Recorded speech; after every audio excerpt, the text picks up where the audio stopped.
The Chennai shopping mall శ్రావణ సంబరం KG sale nakshi jewellery Mela flat 50% of. నమస్తే madam. నమస్కారం అండి. మేడం, చాలామంది చెప్తుంటారు డాక్టర్స్, మన గట్ ఆరోగ్యంగా ఉండేలా చూసుకుంటే కనుక మనకు హెల్త్ ఇష్యూస్ రావడానికి చాలా తక్కువ అవకాశం ఉంటుంది. అందుకని చెప్పి మనం హెల్తీగా ఉండేలా చూసుకోవాలి మన గట్ని అని చెప్పి. అసలు నిజంగా గట్ అంటే ఏంటి మేడం?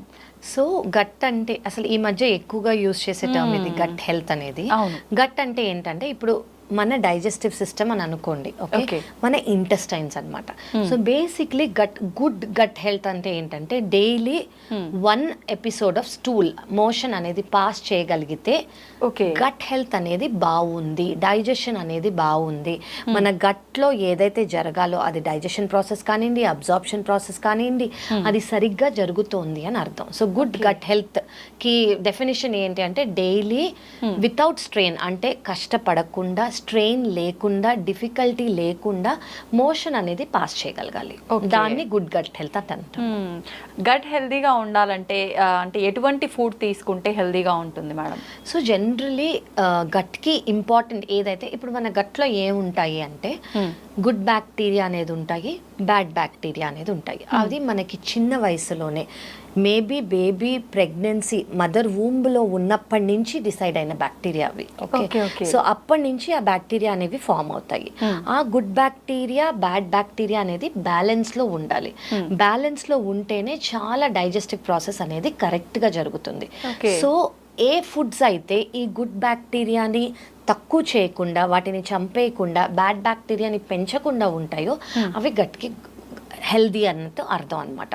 సో గట్కి ఇంపార్టెంట్ అయిన ఫుడ్ ఏంటి అంటే జనరలీ మనం అంటాం కదా పెరుగు మజ్జిగ మంచిది అని. అందులో అది ఎందుకు మంచిది అంటే అందులో ప్రోబయోటిక్స్ ఉంటాయి. అందులో ఏదైనా ప్రోబయోటిక్ ఫుడ్, ప్రోబయోటిక్ అంటే ఫర్మెంట్ అయిన ఫుడ్, ఫర్మెంట్ అయిన ఫుడ్ అది దోశ మన బ్యాటర్స్ అయి ఉండొచ్చు, మన పెరుగు మజ్జిగ అయి ఉండొచ్చు.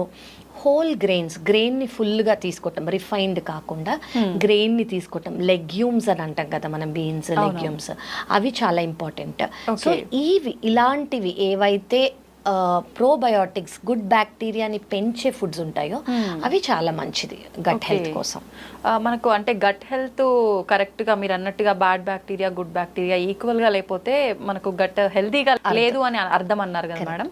నిజంగా లేకపోయి ఉంటే కనుక మనకి ఎటువంటి ఇబ్బందులు జరుగుతాయి? సో మోస్ట్ కామన్గా అందరు చూసేది ఏంటంటే మనం డెఫినేషన్ ఏం చెప్పుకున్నాం, డైలీ ఒక స్టూల్ పాస్ అవ్వాలి, డిఫికల్టీ లేకుండా, కష్టం లేకుండా, స్ట్రెయిన్ అవ్వకుండా అని. సో ఇది అవ్వదన్నమాట. సో డైలీ వాళ్ళకి మోషన్ ఇద్దరు వాళ్ళు పాస్ చేయలేరు, లేదా వాళ్ళు పాస్ చేయటం చాలా డిఫికల్ట్గా పాస్ చేయాల్సి వస్తుంది. స్ట్రెయిన్ చేసి హార్డ్గా ఎక్కువ ప్రెషర్ అప్లై చేసి మోషన్ పాస్ చేయాల్సి వస్తుంది, లేదా డైలీ అవ్వకుండా ఉంటుంది వాళ్ళకి. గ్యాస్ అనేది ఎక్కువ అయ్యే ఛాన్స్ ఉంది. బ్లోటింగ్ అంటాం కదా మనం, గ్యాస్ పొట్టలో ఎక్కువ గ్యాస్ ఉన్నట్టు అనిపించచ్చు, త్రేనుపులు రావచ్చు, కింద నుంచి గ్యాస్ పాస్ చేయొచ్చు, అండ్ డైజెషన్ ప్రాబ్లమ్స్ అనేది వాళ్ళకు ఉండే ఛాన్స్. కొంతమందికి కడుపులో నొప్పి కూడా వచ్చే ఛాన్స్ ఉంటుంది దీనివల్ల. సో ఇది గట్ హెల్త్ బాగాలేదు అని దాని మీనింగ్. ఓకే, అంటే మలబద్ధకం టైప్ దానికి రిలేటెడ్ ఇష్యూస్ అన్నీ కూడా కరెక్ట్. గట్ హెల్త్ బాగాలేకపోతే. ఓకే, చాలా మందిలో అంటే తిన్న ఫుడ్ డైజెషన్ అవ్వకపోవడము, ఇలాంటివి అంటే గ్యాస్ట్రిక్ ప్రాబ్లం, ఇలాంటి సమస్యలు కూడా ఉంటాయి కదా మేడం? ఖచ్చితంగా రిలేటెడే అండి. సో అది ఓన్లీ దీని వల్ల అని చెప్పను, గ్యాస్ట్రిక్ ఇష్యూస్ ఏవైతే ఉన్నాయో దీని వల్ల కూడా రావచ్చు, కానీ గ్యాస్ట్రిక్ కి వేరే చాలా రీజన్స్ ఉన్నాయి. సో గట్ హెల్త్ కి ఏంటి అంటే స్టూల్ రాకపోవటము, దానివల్ల గ్యాస్ అనేది ఫామ్ అవ్వటము, దానివల్ల ఎక్సెసివ్ గ్యాస్ ఫామ్ అవ్వచ్చు, అండ్ పొట్ట అనేది ఫుల్గా టైట్గా ఉండటము, ఆకలి అనేది తక్కువ ఉండే, బికాస్ గ్యాస్ తో ఫిల్ అయిపోయి ఉంటుంది కాబట్టి ఆకలి అనేది తక్కువగా ఉండే ఛాన్స్ ఉంటుంది అనమాట వీళ్ళలో. ఓకే మేడం, హెల్దీగా ఉండాలి గట్ అని అంటే పాలు మజ్జిగ ఇలాంటివి ఎక్కువగా తీసుకుంటూ ఉండాలన్నారు కదా. నిజంగా ఎంత మోతాదులో తీసుకోవాలి? పాలు అనగానే చాలా మంది ఈ మధ్య కాలంలో డైరీ ప్రొడక్ట్స్ అన్ని ప్రోటీన్ కి సంబంధించిన ఇంజెక్షన్స్ అవన్నీ ఇస్తున్నారు, తీసుకోవద్దు అని కూడా చెప్తున్నారు కదా మేడం. ఎలాంటి మిల్క్ తీసుకోవాలి, ఏ సమయంలో తీసుకోవాలి, ఎంత క్వాంటిటీలో తీసుకోవాలి? సో మిల్క్ గురించి మనం డైరెక్ట్గా వచ్చామనుకోండి, మిల్క్ అనేది చిల్డ్రన్ తర్వాత అసలు బేసిక్గా మిల్క్ అందరు ఎందుకు తీసుకుంటారంటే అందులో ఉన్న కాల్షియం వల్ల బోన్ స్ట్రెంగ్త్ వస్తుంది అని. సో కిడ్స్ తర్వాత అడల్ట్హుడ్లో అంత మనకి కాల్షియం అదే మిల్క్ సప్లిమెంట్స్ అవసరం లేదు. మన కాల్షియం అనేది మన డైట్లోనే వచ్చేస్తుంది. మిగతా మనం తినే బ్యాలెన్స్ డైట్లోనే ఎంత కాల్షియం మనకు అవసరమో ఆ మాత్రం మనకి డైట్లోనే వచ్చేస్తుంది. పాల ద్వారా తీసుకునే అవసరం లేదు. కిడ్స్కి బోన్ ఫార్మేషన్ కానివ్వండి అవన్నీ ఎక్కువ జరుగుతాయి కాబట్టి చిన్న వయసులో వాళ్ళకి అవసరం. ఓకే. సెకండ్ థింగ్ ఏంటంటే మిల్క్ అనే ప్రోటీన్ చాలా మందికి ఎక్కువగా ఈజీగా డైజెస్ట్ అవ్వదు. సో వాళ్ళని లాక్టోజ్ ఇంటాలరెన్స్ అని అంటాము. లాక్టోజ్ ఇంటాలరెన్స్ అంటే ఏంటంటే ఈ మిల్క్ ప్రోటీన్ మిల్క్ సంబంధించినవి ఏవి తీసుకున్నా వాళ్ళకి కడుపులో అనీజీనెస్ ఉండటం కానివ్వండి, బ్లోటింగ్ రావటం కానివ్వండి, లూజ్ స్టూల్స్ రావటం కానివ్వండి, కాన్స్టిపేషన్ అవ్వటం కానివ్వండి, కడుపులో నొప్పి రావటం కానివ్వండి అవుతుంది. సో ఎవరికైతే లాక్టోజ్ ఇంటాలరెన్స్ ఉందో అంటే లేదా వాళ్ళకు ఉందో లేదో అని తెలియకపోతే పాల రిలేటెడ్ థింగ్స్ తీసుకున్నారు వాళ్ళకి ఇలా అయింది అంటే వెంటనే వాళ్ళకి ఇంటాలరెన్స్ ఉన్నట్టు అర్థం. ఎందుకు వస్తుంది మేడం? ఇది చాలా రీజన్స్ ఉంటాయండి. అది మన జెనెటిక్ గా ఎన్నో రీజన్స్ ఉంటాయి దీనికి. సో ఇవి అవాయిడ్ చేసుకుంటూ వీళ్ళలో అవాయిడ్ చేయొచ్చు. అలా అని చాలా మంది తీసుకోవాలా తీసుకోవద్దా అంటే మిల్క్ అనేది అడల్ట్లో అంత అవసరం లేదు. సో మీరు తీసుకోవాలి అని అనుకుంటే ఎస్ కర్డ్ అనేది చాలా మంచిది. It's probiotic. మనం ఇందాక చెప్పుకున్నట్టు గుడ్ బ్యాక్టీరియాని ప్రొడ్యూస్ చేస్తుంది. గుడ్ బ్యాక్టీరియాకి మనకి బాడీకి డైజెషన్కి సెవరల్ మన బాడీ హెల్త్కి అవసరం కాబట్టి కర్డ్ కానివ్వండి మజ్జిగ కానివ్వండి తీసుకోవచ్చు. సో ఈ కర్డ్ మజ్జిగ తీసుకుంటే గుడ్ బ్యాక్టీరియా ఎక్కువ అవుతుంది కాబట్టి సో అది ఫర్మెంట్ అయ్యే దాంట్లో ఉంటుందన్నమాట. సో దానివల్ల ఎవరైతే మిల్క్ ప్రోడక్ట్స్ తీసుకోలేరో వాళ్ళు ఇది అవాయిడ్ చేసుకోవచ్చు. ఓకే మేడం, పెరుగు కూడా చాలా మంది పెద్దవాళ్ళు చెప్తూ ఉంటారు పెరుగుని డైరెక్ట్గా అలానే తీసుకోకుండా మజ్జిగ రూపంలో తీసుకుంటే ఎక్కువ బెనిఫిట్స్ ఉంటాయని. అది నిజమే అంటారా మేడం? అంటే 2 రీజన్స్ అండి. రెండిటికి చాలా తేడా లేదు. ఓన్లీ తేడా ఏంటి అంటే క్యాలరీస్. ఓకే. పెరుగులో కొంచెం ఎక్కువ క్యాలరీస్ ఉంటాయి, మజ్జిగలో తక్కువ క్యాలరీస్ ఉంటాయి.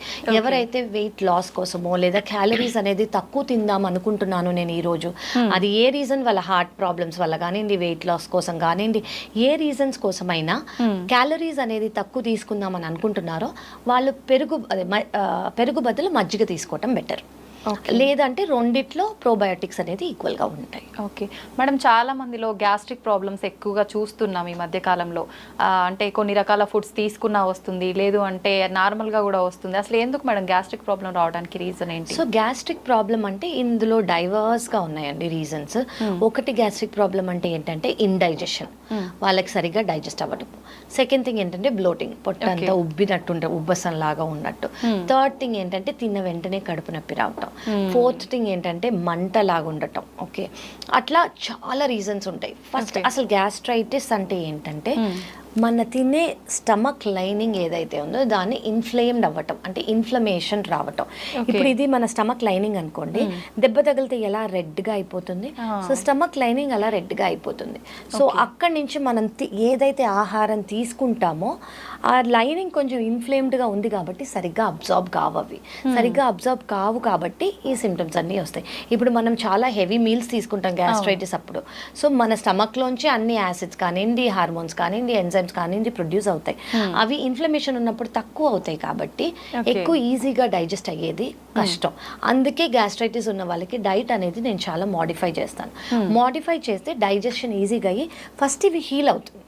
హీల్ అయితే మనం నెక్స్ట్ తర్వాత లైఫ్ లాంగ్ ఏం కావాలంటే అది తీసుకోవచ్చు. నిజంగా అంటే గ్యాస్ట్రిక్ ప్రాబ్లం ఉన్న వాళ్ళు చాలా మంది మీరు అన్నట్టుగా కడుపు నొప్పి, కొంతమందికి ఉబ్బిపోయినట్టుగా రకరకాల సిమ్టమ్స్ ఉంటాయి. అసలు కరెక్ట్గా ఇది గ్యాస్ట్రిక్ సంబంధించిన ప్రాబ్లమే అంటే ఎటువంటి సిమ్టమ్స్ ఉంటాయి మేడం పర్టికులర్గా? సో ఫస్ట్ వచ్చేది ఏంటంటే తిన్న వెంటనే కొంచెమే తినాలని అపెటైట్ అనేది తక్కువ ఉంటుంది. ఎందుకంటే వాళ్ళకి పొట్ట అనేది ఉబ్బినట్టు ఉంటుంది అనమాట. గ్యాస్, నాకు ఎప్పుడు గ్యాస్ ఉన్నట్టుంది, ఆకలి తక్కువ ఉంది, పొట్ట ఎప్పుడు ఫుల్గానే ఉంటుంది, అది ఒక reason. Second thing reflux symptoms. Reflux సిమ్టమ్సే గ్యాస్ట్రైటిస్ అని కూడా చాలా మంది అనుకుని వస్తారు నా దగ్గరికి. రిఫ్లక్స్ సిమ్టమ్స్ అంటే ఏంటంటే తిన్న వెంటనే మంట రావటం, ఇక్కడ థ్రోట్ ఏరియా నుంచి చెస్ట్ ఏరియా నుంచి కడుపు వరకు. సో ఈ సిమ్టమ్స్ అంటే ఏంటి అంటే జనరలీ మనం ఆహారం ఎప్పుడైతే తీసుకుంటామో ఫుడ్ పైప్లోంచి స్టమక్లోకి వెళ్తుంది. ఈ ఫుడ్ పైప్లోంచి స్టమక్లోకి వెళ్ళేటప్పుడు ఒక వాల్వ్ ఉంటుంది ఫుడ్ పైప్ ఎండ్లో. అది ఓన్లీ ఆహారం లోపలికి వెళ్ళేటప్పుడు మాత్రమే ఓపెన్ అవుతుంది, తర్వాత క్లోజ్ అయిపోతుంది. కానీ కొంతమందికి ఈ లోవర్ ఎండ్, ఈ ఫుడ్ పైప్కి లోవర్ ఎండ్ ఎప్పుడు ఓపెన్గా ఉందనుకోండి, సో ఏదైతే ఫుడ్ స్టమక్లో ఉందో యాసిడ్ సెక్రెట్ అయ్యాక అది మళ్ళీ పైకి వెళ్తుంది. సో యాసిడ్తో మిక్స్ అయిన ఫుడ్ పైకి వెళ్తుంది కాబట్టి వాళ్ళకి మంట వచ్చే ఛాన్స్ ఉంటుంది. కొంతమంది పులి త్రేణుపులు అని అంటారు, పుల్లగా ఉండే త్రేణు, అదంతా వాటిని రిఫ్లక్స్ సిమ్టమ్స్ అంటారు. ఎస్పెషలీ వాళ్ళకి ఎపిగ్యాస్ట్రిక్ రీజన్ అంటే ఇక్కడ నొప్పి అనేది ఉంటుంది లేదా మంట అనేది ఉంటుంది తిన్న తర్వాత. ఇది చాలా మందికి ఉండే ప్రాబ్లమ్. సో ఇది గ్యాస్ట్రైటిస్ దేని వల్ల రావచ్చు అంటే ఇది లైఫ్ స్టైల్ ప్రాబ్లం. మనం ఏం తీసుకుంటున్నామో స్ట్రెస్ అనేది ఎక్కువ ఉంటే గ్యాస్ట్రైటిస్ వచ్చే ఛాన్స్ ఉంటుంది.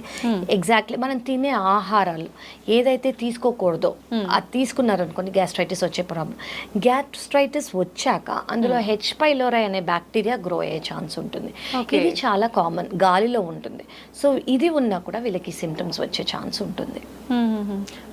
ప్రత్యేకించి గ్యాస్ట్రిక్ ప్రాబ్లం వచ్చిన వాళ్ళు మీరు చెప్పినట్టుగా కొన్ని రకాల ఫుడ్స్ తీసుకున్నప్పుడు ఆ ఫీలింగ్ ఇంకెక్కువ అవుతుంది, స్టమక్ పెయిన్ ఎక్కువగా వస్తుంది. అట్లా పర్టికులర్ ఫుడ్స్ ఏమైనా ఉన్నాయా మేడం తీసుకోకూడనివి? అవునండి. సో ఎస్పెషలీ వాళ్ళు చూసేది ఏంటంటే డీప్ ఫ్రైడ్ ఫుడ్స్ తిన్నప్పుడు, అంటే బజ్జీ కానివ్వండి, బోండా కానివ్వండి, బిర్యానీ కానివ్వండి, కాఫీ, టీ, పులుపు, చాలా మంది స్వీట్స్ తిన్నాక. So wheat most common milk products లేదా వీట్ ప్రోడక్ట్స్. వీట్ ప్రోడక్ట్ ఎందుకంటే వీటన్నిటికీ మనకి డైజెస్ట్ అవ్వడానికి ఆ స్టమక్ లైనింగ్ ఆల్రెడీ ఇన్ఫ్లేమ్డ్గా ఉంది కాబట్టి కొంచెం కష్టంగా ఉండి వాళ్ళకి సిమ్టమ్స్ వస్తాయి. సో సిమ్టమ్స్ ఇవి most common: milk products, wheat products, పులుపు, deep fried foods, coffee, tea, ఇవి చాలా ట్రిగర్ చేస్తాయి. ఓకే మేడం, గ్యాస్ట్రిక్ ప్రాబ్లం రాకుండా ఉండాలి అని అంటే ఇప్పుడు మీరు చెప్పినవేనా, లేదంటే కొంతమంది అసలు నాన్ వెజ్ ఫుడ్ తినొద్దు, గ్యాస్ట్రిక్ ప్రాబ్లమ్స్ ఎక్కువ అవుతుంటాయి ఎందుకంటే వాటిలో మనం స్పైసెస్ ఎక్కువగా యాడ్ చేస్తుంటాము అని చెప్తుంటారు, ఇదంతా నిజమే అంటారా? అంటే నాన్ వెజ్ అవాయిడ్ చేయమని నేను చెప్పను. ప్లాంట్ బేస్డ్ డైట్కి డైజెషన్ అనేది ఈజీగా ఉంటుంది. ఓకే. అండ్ మీట్ అనేది డైజెషన్ అనేది కష్టం, అంటే కొంచెం ఎక్కువ, ఎందుకంటే అది ప్రోటీన్ కాబట్టి. సో ఎనీ డే అది వెజిటేరియన్ డైట్లో కూడా హై ప్రోటీన్ డైట్ గ్యాస్ట్రైటిస్ ఉన్నప్పుడు తీసుకోకూడదు. సో గ్యాస్ట్రైటిస్ ఎందుకంటే అది కష్టంగా డైజెస్ట్ అవుతుంది కాబట్టి గ్యాస్ట్రైటిస్ ఉన్నప్పుడు. సో నాన్ వెజ్ ఎనీవేస్ మనకి ఎక్కువ ప్రోటీన్ ఉంటుంది కాబట్టి అది మసాలా అవన్నీ ఒక రీజన్, బట్ రియల్ రీజన్ ఏంటంటే అది మన డైజెషన్ ప్రాబ్లమ్. సో అవాయిడ్ చేస్తే గుడ్, బట్ అవాయిడ్ చెయ్యాలని లేదు. కొంతమందికి బాగానే పడుతుంది, కొంతమందికి పడదు. సో ఈజీగానే డైజెస్ట్ చేసుకోగలుగుతోంది వాళ్ళ స్టమక్ అనుకుంటే వాళ్ళు కంటిన్యూ చేయొచ్చు. ఓకే. దానివల్ల గ్యాస్ట్రైటిస్ పెరగటం అవ్వదు, ఉండదు. ఓకే మేడం, ఆల్కహాల్ తీసుకునే వారిలో కూడా గ్యాస్ట్రిక్ ప్రాబ్లం వచ్చే అవకాశం ఉంటుంది? ఖచ్చితంగా వస్తుందండి. ఆల్కహాల్ అంటే అది ఒక యాసిడ్. సో యాసిడ్ అనేది తీసుకుంటే వాళ్ళకి ఖచ్చితంగా గ్యాస్ట్రిక్ ప్రాబ్లం వస్తుంది. సో వీళ్ళకి ఏంటంటే డైరెక్ట్ మన food pipe plus stomach lining and intestine lining మీద ఆల్కహాల్ వెళ్తున్నట్టు. సో దాని వల్ల ఖచ్చితంగా గ్యాస్ట్రైటిస్ లేదా ఈసోఫేజైటిస్ అంటాం. ఫుడ్ పైప్ని ఎఫెక్ట్ చేస్తే ఈసోఫేజైటిస్ అంటాం. First part of the duodenum స్టమక్ని దాన్ని డియోడినైటిస్ అంటాం. సో ఇవన్నీ వచ్చే ఛాన్స్ ఉంటుంది. మేడం, ఇందాక మీరు చెప్పారు అంటే పర్టికులర్ కొన్ని ఫుడ్స్ తీసుకున్నప్పుడు కొంతమందికి పడదు, పులుపు ఇలా రకరకాలుగా అని చెప్పి, కొంతమందిలో అంటే పప్పు తిన్నా పడదు, కొన్ని వెజిటబుల్స్ తిన్నా పడదు. అలాంటప్పుడు ఆ ఫుడ్ని స్కిప్ చేయడమే బెటర్ అంటారా మేడం? సో పప్పు మనం అనుకున్నట్టు ప్రోటీన్. సో ఏవైతే హై ప్రోటీన్ ఉంటాయో వాటిని కొన్ని రోజులు ఇది హీల్ అయ్యేంత వరకు పక్కకు పెడితే ఇప్పుడు మనకి దెబ్బ తగిలింది అనుకోండి, ఆ దెబ్బ తగిలిన చోటే మనం ఎక్కువ వర్క్ ఇస్తున్నాం, ప్రెషర్ పెడుతున్నాం అనుకోండి, ఫస్ట్ దాన్ని సిమ్టమ్స్ తీయటం కాకుండా దానికి ఎక్కువ ప్రెషర్ ఇస్తున్నాం. సో ఏదైతే ఈజీలీ డైజెస్టబుల్ ఫుడ్స్ ఉంటాయో అవి తింటే హీలింగ్ ప్రాసెస్కి మనం హెల్ప్ చేసిన వాళ్ళం అవుతాం. దానివల్ల గ్యాస్ట్రైటిస్ పెరగదు. సో అది మేడం, చాలా మంది గ్యాస్ట్రిక్ ప్రాబ్లం ఉంది అని తెలిసి కూడా అంటే చాలా వరకు ఇంట్లో చిన్న చిన్న టిప్స్ ఏమన్నా పాటించుకుంటూ అలా డిలే చేస్తూ ఉంటారు డాక్టర్ దగ్గరికి వెళ్లకుండా. అలా డిలే చేయడం వల్ల అంటే ఇది పెరిగే అవకాశం ఉంటుంది? ఖచ్చితంగా ఉంటుందండి. ఎందుకంటే ఇది మనం దేనికైనా ఖచ్చితంగా అడ్రస్ చేసే మెడికేషన్స్ అనేవి ఇవి ఎప్పుడో ఎన్నో ఏళ్ళగా ఉన్న ప్రాబ్లమ్స్, ఇది కొత్త ప్రాబ్లం కాదు. అందరి అడ్రస్ అయ్యి ట్రీట్మెంట్ తీసుకొని కంప్లీట్గా నార్మల్ అయిన వాళ్ళు ఉన్నారు. సో మనం డీలే చేస్తున్న కొద్దీ ఏమవుతుందంటే గ్యాస్ట్రైటిస్ అంటే ఇన్ఫ్లమేషన్ వస్తుంది. దాని తర్వాత ఏమవుతుందంటే అది ఇంకా పెరిగి కొంతమందికి అల్సర్స్ వచ్చే ఛాన్స్ ఉంటుంది. అల్సర్కి నెక్స్ట్ స్టేజ్ ఏంటంటే అల్సర్ ట్రీట్ చేయలేదు, అందులో బ్యాక్టీరియా గ్రో అయింది అనుకోండి, చాలా తక్కువ మంది పర్సంటేజ్ వాళ్ళకి క్యాన్సర్ వచ్చే ఛాన్స్ ఉంటుంది, లేదా స్టమక్ లైనింగ్ కొంచెం చేంజ్ అయ్యే ఛాన్స్ ఉంటుంది. సో ఎప్పుడైనా గ్యాస్ట్రైటిస్ ఉంది, సిమ్టమ్స్ ఉన్నాయి అంటే వీఆర్ ఆల్వేస్ దేర్, మా దగ్గరకు వచ్చి ఒక కన్సల్టేషన్ తీసుకుంటే సరిపోతుంది. ఓకే, దీంట్లో కూడా అంటే మీరు అన్నారు అల్సర్ తర్వాత క్యాన్సర్ స్టేజెస్ ఉంటాయా మేడం? ఇట్లా వీటిలో ఎంతకాలం మనము అంటే డిలే చేస్తే అల్సర్గా మారే అవకాశం ఉంటుంది? ఎప్పుడైనా ఇప్పుడు మీరు ఆల్కహాల్ వల్ల అని అంటున్నారు అనుకోండి, ఆల్కహాల్కి ఏంటంటే డైరెక్ట్గానే చాలా మందికి లైనింగ్ అనేది బ్రేక్ లాగా వస్తుంది, ఈసోఫేగస్ ఫుడ్ పైప్ లైనింగ్. ఆ ఫుడ్ పైప్ లైనింగ్ లో బ్రేక్ వచ్చింది అనుకోండి, దాన్ని మ్యాలరీ వేస్ట్ టేర్ అంటాము. టేర్ లోంచి వాళ్ళకి బ్లడ్ వామిటింగ్ వచ్చే ఛాన్స్ ఉంటుంది, లేదా ఆ లైనింగ్ ఇన్ఫ్లమేషన్ వచ్చి ఈసోఫేజస్ దానివల్ల నొప్పి, తినలేకపోవటము, ఇవన్నీ వస్తాయి అన్నమాట. సో ఒక కంటిన్యూస్గా ఆల్కహాల్ తీసుకుంటున్నారు మోర్ దెన్ 10 years అని అనుకోండి, ఖచ్చితంగా వాళ్ళకి లివర్ ప్రాబ్లమ్సే వస్తాయి. సో ఈ inflammation in the food pipe and stomach అనేది within few years 2 to 3 years ఈజీగా వచ్చేస్తాయి. వాళ్ళు ఎంత అమౌంట్ ఆఫ్ ఆల్కహాల్ తీసుకుంటున్నారు, ఎంత డ్యూరేషన్, ఎంత ఫ్రీక్వెన్సీ అనేది చాలా ఇంపార్టెంట్. ఓకే మేడం, చాలా మంది ఇప్పుడు డైట్ చేసే వాళ్ళు కానీ కొంతమంది హెల్త్ కాన్షియస్ ఎక్కువ ఉన్న వాళ్ళు రా వెజిటబుల్స్, బాయిల్డ్ వెజిటబుల్స్ ఇలా తీసుకుంటూ ఉంటారు. గ్యాస్ట్రిక్ ప్రాబ్లం ఉన్నప్పుడు ఈ రకంగా తీసుకోవచ్చు? ఖచ్చితంగా తీసుకోవచ్చండి. నేను జనరల్ గా చెప్పేది ఏంటంటే ఒక ఫుడ్ జర్నల్ ఫాలో అవ్వమని చెప్తాను. ఫుడ్ జర్నల్ అంటే ఏంటంటే మీరు ఏమైనా తింటున్నారు అనుకోండి, సిమ్టమ్స్ వచ్చాయి అంటే అది అవాయిడ్ చేయండి. మీరు ఏమైనా తింటున్నారు, సిమ్టమ్స్ రాలేదు, అది కంటిన్యూ చేయండి. అంటే మీ బాడీయే మీకు ఒక ఆన్సర్స్ ఇస్తూ ఉంటుంది, ఇది నాకు పడదు, ఇది కొంచెం తినడానికి టైం ఇవ్వండి, నేను మొత్తం హీల్ అయ్యాక మీరు తినచ్చు అని. సో ఫుడ్ జర్నల్ అనేది ఒక వీక్ 10 days ఖచ్చితంగా ఫాలో అయ్యామనుకోండి, మనకి ఆటోమేటిక్గా అర్థమైపోతుంది ఏది మనకి పడట్లేదు అని. అదొక 3 months గ్యాప్ ఇచ్చుకొని అది మొత్తం గ్యాస్ట్రైటిస్ హీల్ అయ్యాక మళ్ళీ రీస్టార్ట్ చేస్తే మోస్ట్లీ లైఫ్ లాంగ్ తినచ్చు వాళ్ళది. ఓకే మేడం, నిజంగా మన డైట్ కరెక్ట్ గా లేకపోతే కూడా గ్యాస్ట్రిక్ ప్రాబ్లం వచ్చే అవకాశం ఉంది. ఏ రకంగా ఉండాలి మేడం మన ఫుడ్ డైట్ అనేది? అంటే నేను ఫస్ట్ ఏవి తినకూడదు నేను ఓపెన్ గా చెప్తాను. రిఫైన్డ్ షుగర్స్, షుగర్స్, మరీ refined sugars, cold beverages, cold drinks వాటిలలో, and saturated fats, red meats కానివ్వండి, డీప్ ఫ్రైడ్ ఫుడ్స్ కానివ్వండి, వాటి రీయూజ్డ్ ఆయిల్లో చేసినవి ఏ ఫుడ్స్ అయినా ఇవన్నీ గ్యాస్ట్రైటిస్కి మంచిది కాదు. సో వీటిల్లో ఏంటంటే ప్రాసెస్డ్ ఫుడ్స్ అంటాం కదా, ప్రాసెస్డ్ ఫుడ్స్ ఇవన్నీ దే ఆర్ నాట్ గుడ్ అనమాట.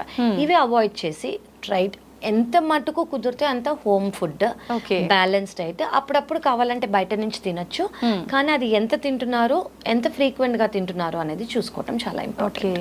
పచ్చళ్ళు చాలా మంది ఎక్కువగా తింటుంటారు మేడం, అది తినడం కరెక్టే అంటారా? సో పికిల్ ఫుడ్స్ కి వాటి బెనిఫిట్స్ ఉన్నాయి, వాటి సైడ్ ఎఫెక్ట్స్ ఉన్నాయి. పికిల్ ఫుడ్స్ ఏంటంటే ఫర్మెంటెడ్ ఫుడ్స్. కొన్ని ఫర్మెంటెడ్ ఫుడ్స్ అంటే వాటిలో ప్రోబయోటిక్స్ ఉంటాయి, మంచి బ్యాక్టీరియా ఉంటుంది. సో కరెక్ట్ అమౌంట్ లో మరీ ఫ్రీక్వెంట్ గా తీసుకోకుండా అప్పుడప్పుడు తీసుకుంటే మంచిది, ఎందుకంటే అవి helps in digestion. And green chilli కూడా it has a special effect that అది ఎఫెక్ట్ ఏంటి, ఎఫెక్టివ్ గా డైజెషన్ హెల్ప్ చేస్తుంది అని. కానీ అదే పికిల్ మనం రోజు తీసుకున్నాం, దాంట్లో ఉన్న ఎక్స్ట్రీమ్ సాల్ట్ కంటెంట్ కానివ్వండి, దాంట్లో ఉన్న కారం కానివ్వండి, స్టమక్ లైనింగ్ అంత మంచిది కాదు. సో దానివల్ల కండిషన్ వర్సన్ అయ్యే ఛాన్స్ ఉంటుంది. సో అప్పుడప్పుడు తీసుకుంటే ఓకే, కానీ ఆన్ డైలీ బేసిస్ తీసుకోకూడదు. ఓకే ఓకే మేడం, సైకలాజికల్గా మన ఎమోషన్స్ వల్ల కూడా గ్యాస్ట్రిక్ ప్రాబ్లం వచ్చే అవకాశం ఉందంటారా? అవునండి, మన gut health is directly related to brain. అంటే బ్రెయిన్ హెల్త్, ఎమోషన్స్, స్ట్రెస్ వల్ల కూడా గట్ అనేది ఇంపాక్ట్ అయ్యే ఛాన్స్ ఉంది. సో దీన్ని మనం గట్ బ్రెయిన్ యాక్సెస్ అంటాం అనమాట. సో దీనివల్ల దీని మీనింగ్ ఏంటి అంటే మనం ఇందాక మాట్లాడుకున్నట్టు good bacteria, bad bacteria. So ఈ కండిషన్స్ లో ఏమవుతుందంటే బ్యాడ్ బ్యాక్టీరియా అనేది పెరిగిపోయి గుడ్ బ్యాక్టీరియా అనేది తగ్గుతుంది. సో దీన్ని గట్ మైక్రోబయా డిస్బయోసిస్ అని అంటాము. డిస్బయోసిస్ అంటే ఇంబ్యాలెన్స్. సో దీనివల్ల మనం ఇందాక చెప్పుకున్న యూస్ఫుల్ ఎఫెక్ట్స్, గుడ్ బ్యాక్టీరియా వల్ల డైజెషన్ కానివ్వండి, యూస్ఫుల్ ఎఫెక్ట్స్ ఏవైతే ఉన్నాయో అవన్నీ జరగక గ్యాస్ట్రిక్ ప్రాబ్లమ్స్ అనేవి ఖచ్చితంగా వస్తాయి. సో ఇట్ ఈస్ ఇంపార్టెంట్ తినే వాళ్ళకి, అంటే other than eating healthy, physical హెల్తే కాకుండా మెంటల్ హెల్త్ కూడా ఇంపార్టెంట్ ఫర్ డైజెషన్ అనేది తెలుసుకోవాలి. ఓకే, ఇది నిజంగా చాలా ఇంపార్టెంట్ పాయింట్ మేడం. కరెక్ట్, ఖచ్చితంగా. చాలా మంది డైట్ మెయింటైన్ చేసినా ఏం చేసినా నిజంగా చాలా ఎక్కువగా ఆలోచించడము, స్ట్రెస్ లో ఉండటము, అది దేని వల్ల కానివ్వండి.